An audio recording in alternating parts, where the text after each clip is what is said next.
네,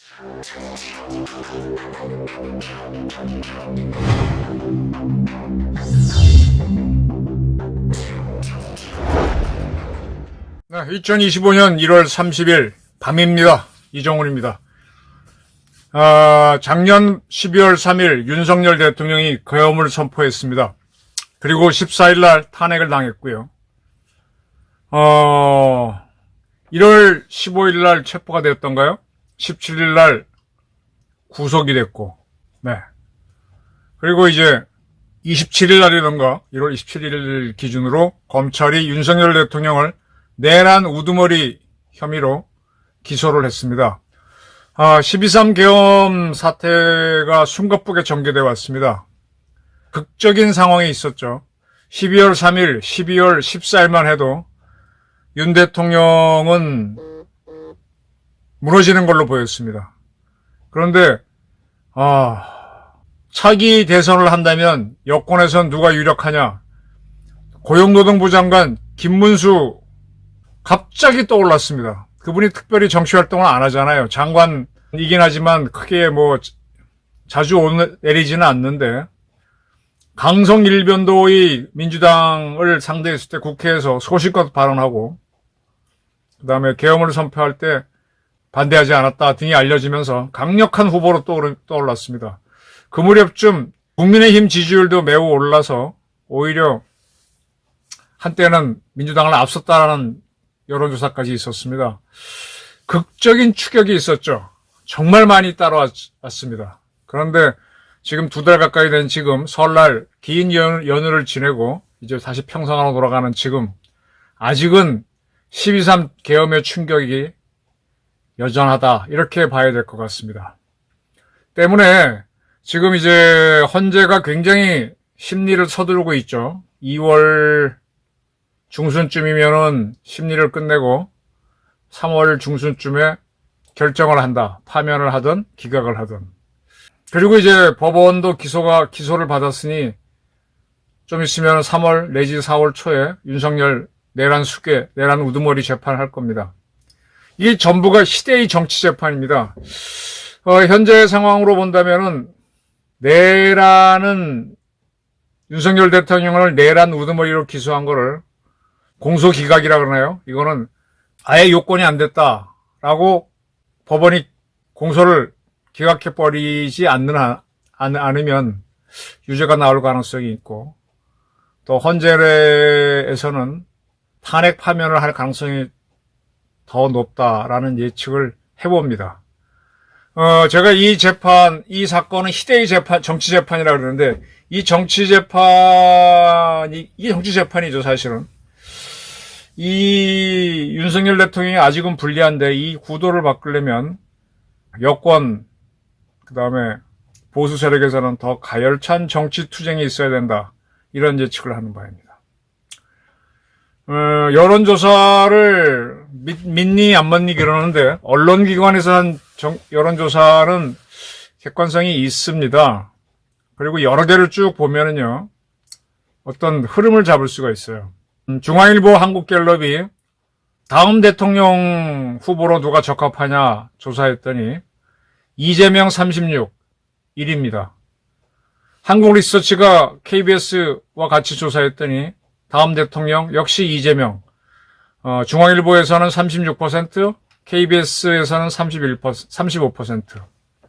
코리아 리서치 인터내셔널하고 MBC가 조사했을 때는 이재명 36%. 네, 지금 차기 대통령 이재명 지지율은 35, 6, 그 언저리에서 항상 일정하게 나옵니다. 그 다음에 여권의 대통령 후보로 누가 좋겠냐? 중앙일보 한국갤럽에서는 김문수 16, KBS 한국리서치에서는 김문수 14, MBC 코리아 리서치 인터내셔널에서는 김문수 17. 김문수 장관은 14, 15, 17. 대개 이 정도 나오고요. 그 뒤로 오세훈, 홍준표 6 내지 7% 정도 비율로 6, 7, 8 이렇게 나오는 것 같습니다. 한동훈까지 넣어도 거의 그렇고. 네. 그러니까 여전히 지금 상태에서는 이재명 후보가 다음 대통령이 된다라는 게 제일 유력하죠. 근데 지금 야권에서는 이재명 한 사람만 후보로 했고 여권에서는 김문수, 한동훈, 홍준표, 오세훈 4명, 3명을 했으니까 갈라지죠. 따라서 여권의 후보들을 단일화시켜서 이게 또 하나로 표로 모아지면 달라지죠. 이렇게 붙여서 양자 대결 해보면은 이재명과 오세훈이 붙이면 45대 36으로 이재명이 이기고 이재명과 홍준표를 붙이면 46대 36으로 역시 이재명이 이기고 김문수를 내세우면 40대 35로 역시 이재명이 이기고 한동훈을 내세우면 46대 28로 크게 이재명이 이깁니다. 이거는 무슨 얘기인가 하게 되면은 여전히 민주당에 대한 지지율이 높다라는 뜻입니다. 양자 대결, 다른 언론 조사에서도 여전히 이재명이 홍준표, 김문수, 유승민, 오세훈, 한동훈을 다 앞서버립니다. 자, 헌법재판소에서 윤 대통령을 탄핵해서 파면할 것이냐, 인용해서 파면할 것이냐, 기각해서 대통령으로 돌려보낼 것이냐, 이걸 여론조사를 했는데, 인용돼서 탄핵된다, 즉 파면된다, 파면해야 된다는 의견이 60% 정도로 높게 나옵니다. 코리아 리서치 MBC 조사에서는 탄핵 찬성이 58, 반대가 39, 한국 리서치 KBS 조사에서는 탄핵 찬성이 60, 반대가 36, 한국갤럽 중앙일보 조사에서는 탄핵 찬성 60, 반대 25, 입소스하고 SBS 조사에서는 탄핵 찬성 59, 반대 37. 대충 20%포인트 정도 윤 대통령이 탄핵 인용돼 파면되어야 된다라는 의견이 더 많습니다. 좀 불리하죠. 그런데 어느 정당을 지지하느냐 이렇게 물어보면은 거의 대등하게 뭐 44대 41, 뭐 41대 40 비슷합니다. 윤 대통령이 처음 개임했을 때는 뭐 압도적으로 민주당이 앞섰는데 굉장히 따라왔죠. 그리고 대통령 선거가 된다면은 정권 교체를 원한다라는 여론이 50%를 넘습니다. 과반을 넘죠. 누가 조사하든 50% 이상이 나옵니다.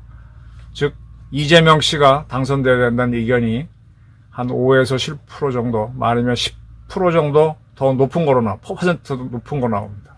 네. 이게 이제 최근에 열한 조사입니다. 이걸 보게 되면은 그 개헌 문제도요. 개헌은 필요하지만 충분히 시간을 갖고 해야 된다는 답변이 과반을 넘기는 걸로 나오고 있어요. 빨리 해야 된다, 개헌을. 개헌을 빨리 하는 거는 이재명 대표가 대통령 선거에 못 나오는 거죠. 20% 정도 됩니다. 네. 개헌 반대하는 사람은 24%고. 그러니까 개헌 반대하고 하더라도 천천히 해야 된다라는 게 훨씬 많습니다.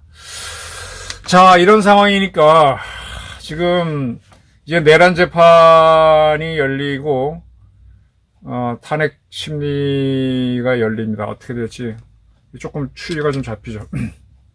이런 가운데 이제 민주당이 내란 특검법을 또 의결을 했었죠. 2차 내란 특검법. 이거를 이제 정부가 받을 것이냐 말을 것이냐 결정해야 되는데 이 방송이 나가는 1월 31일 국무회의를 열어서 최상목 권한대행이 거부권을 행사할 것이다라는 관측이 높습니다. 아직도 여야 간에 합의가 안 됐고 위헌적 독소조항이 있다 이렇게 보는 거죠. 그런데 이 내란 특검이 거부되는 거에 대해서 민주당은 그렇게 조급해하지 않는 것 같아요. 아까 말씀드린 대로 탄핵될 가능성이 높고 또 내란으로 기소가 됩니다. 이 내란 재판은 아까 말씀드렸듯이 수사권이 없는 공수처가 윤석열 대통령 내란 수사를 독점했죠. 그리고 내란 수사권이 없는 검찰이 김영현 씨 등 내란 동조자들에 대한 수사를 했습니다. 그래서 이런 것들이 공소 기각이 되지 않겠나. 그러나 그거와 관계없이 헌재에서는 윤 대통령이 탄핵될 가능성이 높다. 네.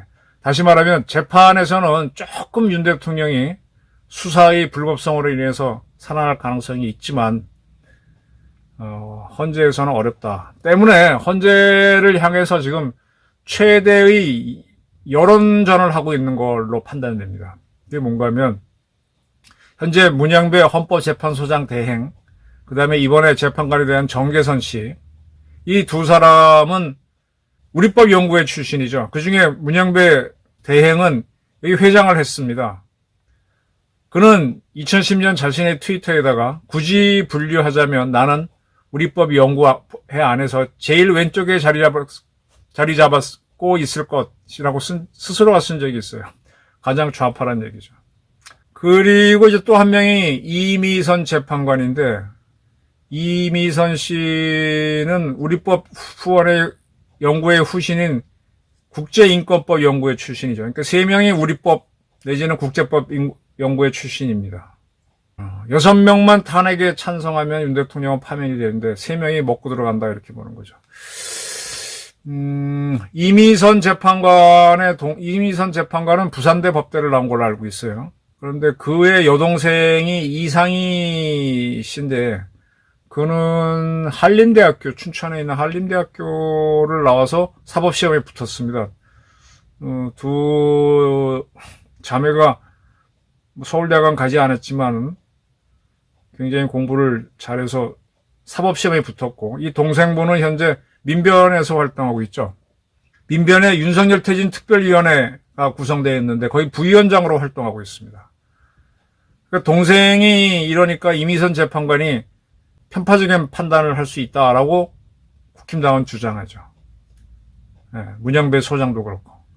그 다음에 정계선 재판관은 이분도 뭐 상당히 좀 진보 쪽인데, 그의 남편이 정계선 변호사인데, 이 남편은 이 탄핵 소추를 한 국회 측 변호사 중에 한 명이 김희수입니다. 김희수 씨와 같은 법인에서 있다. 그래서 이 세 사람은 편파성이 있으니 스스로 좀 빠져달라, 회피해달라, 이 재판을 맡지 말아라, 회피해달라. 회피하면 6명 중에 3명이 빠지면 5명이니까 심리를 못하고 결정을 못 내려서 윤 대통령은 파면되는 거를 좀 뒤로 미룰 수가 있겠죠. 이런 요구들을 합니다. 근데 이런 요구가 권성동 대표도 하지만 지금 보수 국민 사이에서도 굉장히 많이 나오고 있어요. 이게 결국은 이제 국민 저항권 차원에서 행사를 하면서 압박을 넣는 건데, 이게 이제 얼마나 먹히느냐가 변수겠죠. 여기에 이제 문영배 헌재 소장 대행은 휩쓸리지 않고 가려고 하는 겁니다. 근데 지금 이미선 씨하고 문영배 소장 대행은 4월 달이면 정년 퇴임합니다. 사실은 윤 대통령이 계엄을 좀 천천히, 뭐 4월 초나 4월쯤, 4월 후에 했으면은 헌재로 어떻게 가든 훨씬 더 유리할 텐데, 12월 초에 하는 바람에 탄핵됐고, 그 다음에 풀어가기 어렵게 됐죠. 뭐 그런 상황입니다. 자, 뭐, 그러나 12월 14일의 상황에 비하면 한 달 남짓한 사이 체포되고 어쩌긴 했지만 굉장한 반전을 만든 건 사실입니다. 그러나 아직은 부족합니다. 계엄을 내란으로 봐야 되느냐? 저는 아니라고 보는데, 법조문을 보는 분들은 그 계엄을 할 때 국회를 해산하거나 국회의 기능을 죽이려고 하는 행동이 있었기 때문에 국헌문란에 해당돼서 그것도 내란으로 보게 돼 있더라고요. 내란으로 볼 것이다. 네. 근데 이제 아까 말한 대로 수사권이 없는 공수처와 검찰이 수사를 했기에 내란 재판은 공소기각이 될 가능성은 있지만 헌재에서는 가능성이 적다. 그리고 헌재 재판은 지극히 정치적이니까 정치적으로 국민이 어떤 정치성을 띠느냐에 따라서 변화할 수 있느냐 못하느냐가 나올 것이다. 이렇게 보는 겁니다. 희대의 정치 재판인데, 지난 한 달 사이에 기적을 만들어낸 보수 애국 시민들이 더 애를 써주신다면 이제부터는 속도는 좀 느리겠지만 그래도 뭔가 변화가 있을 것이고, 지금 이재명 선거법 재판이 3월에 선고가 될지 모르겠는데 2월 26일 날 결심을 한다 그랬으니까 3월 말에 된다. 그거랑 다 이렇게 연관이 될 겁니다. 희대의 정치 재판, 어떤 12.3 계엄으로 윤 대통령이 대한민국의 좌파들이 어떻게 숨어서 어떻게 활동하고 있다는 걸 지금 다 알려주는 계몽을 했다고도 보는데, 그것이 성과가 있으려면 탄핵도 당하지 않고 내란으로 유죄도 받지 말아야 됩니다. 보수 애국 시민들의 더 치열한 투쟁이 필요한 때입니다. 감사합니다.